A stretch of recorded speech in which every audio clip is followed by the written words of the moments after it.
गोजोन फुंबिलिनि बयनिसिमबो आं एसबी बड' निउस चेनेलनि जानाय आंनि गोसो गोरबोनि अननाय आरो सिबिनायखौ जासिहरनो आं दिनै फुंबिलिनि रादाबखौ फरायनो आखायाव लाबाय। आसा खालामो नोंथाङा आंनि रादाब फरायनायखौ जोबजासिम खोनासङो।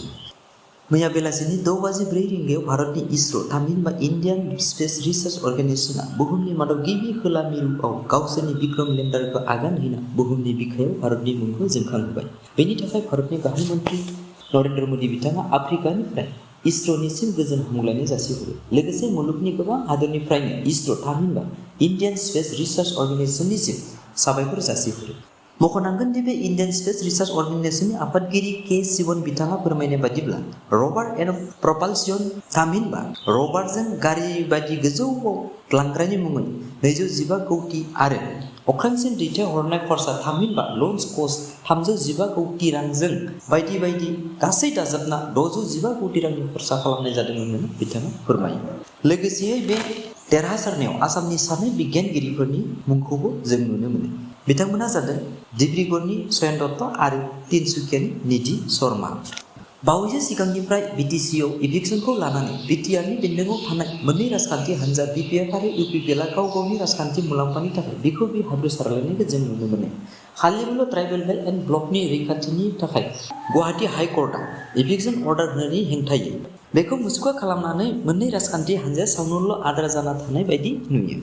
मैया बर' जन सुरक्षा मन्चनि आफादगिरि दावराव देख्रे बिथाङा हाग्रामा महिलारिखौ गुवाहाटी हाइ कर्टआ अर्डार होनायनि हेंथायै उसेट खालामोब्लाबो लोगो लोगो उसेट खालामजाग्रा सुबुंफोरनो न' बां लुफिनना होगोन होननाय बाथ्राखौ गोख्रों रावजों सोंखारियो। आरो लोगोसे एम फेरेंगा बसुमतारी बिथाङाबो प्रमद बर' बिथांनि राजखान्थि खुंथाय थानायसिम सासेबो बांगाल होखारा बुंनाय बाथ्राफोरखौ अन्याय जादों होनना निन्दा खालामो।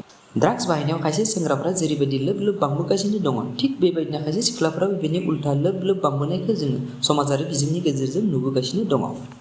मैया क'क्राझार जिल्लानि सासे 5 बोसोरनि सिगांनिफ्रायनो ड्राग्स बाहायबोबाय थानाय सिख्ला गथ'खौ सानैसो समाज सिबियारि एक्स एनडिएफबिनि सोद्रोमाफोरनि नाजानायाव सिख्लानि गावखौ गथायनायखौ बरायना लानाय नुनो मोनो। सिख्लाया समाजारि बिजोंनि गेजेरजों फोरमायोदि गावनि साब्रै लोगोफ्रा ड्राग्स लानानै रिहाबआव थांनो गोनां जाबाय नाथाय बिथाङा गाव हारसिं जानायनि थाखाय गावखौ गथायफैबाय। बिथाङा फोरमायोदि ड्राग्स जायोब्ला लोमजानाय गोलोमनाय आरो मेगननिफ्राय मोदै बायदि आथिं आखाइ खुदै गग्लाबनाय बायदि आखुफोरा जायो होनना फोरमायनायजों लोगोसे बिथाङा गावखौ सासे मोजां मानसि जाफिनगोन होनना समाजारि बिजोंनि गेजेरजों फोरमायो। थारै नोंथाङा खोमसि फोथायो नामा? थारै फोथायाब्ला मोजां, नाथाय फोथायोब्ला फिन चिराङाव इसोरनि मायाजों सुबुंनि बेराम आजार फाहामनो हायो होनना गावखौनो समाजारि बिजोंनि गेजेरजों बुंना लानायखौ जों मैया नुनो मोनो।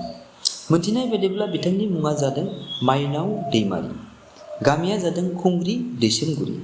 बिथाङा बुंनाय बायदिब्ला गावनि बारियाव खासेव बायदि थरसे अन्थाइ मोन्दोंमोन आरो बे अन्थाइजोंनो गोबां बेरामफोरखौ मोजां खालामनो हायो। लोगोसे इसोरा खिन्थानाय मिथिंगायारि मुलि बानायनायजों गोबां रोखोमनि बेराम जेरै टाइफयड, सुगार, टन्सिल, हापानि, पेरालाइज बायदि बायदि बेरामफोरखौ फाहामनो हायो होनना गावखौनो खौरां बिजोंनि गेजेरजों रोखा फोरमायना लायो। रादाब खोनासंगिरि नोंथांमोन, दिनैनि रादाबा एसेनोसै।